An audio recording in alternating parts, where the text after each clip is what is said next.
কি বলে কাটারি ভেড়, মানে যেগুলো চিকন ধান 29, 28 এগুলো ধান আমরা কেটে নিয়ে সুন্দর করে বাড়িতে নিয়ে এসে যত্ন করে যত্ন সহকারে আমরা মাচায় তুলে রাখি।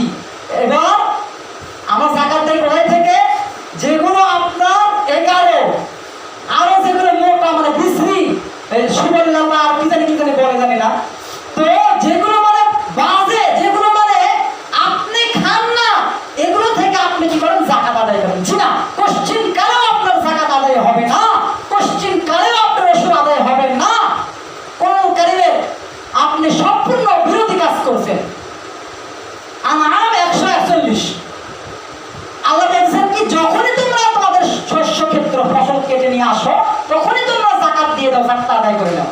আপনি যে জমি থেকে যে ফসল পাচ্ছেন সেখান থেকে সেটাই দেবেন।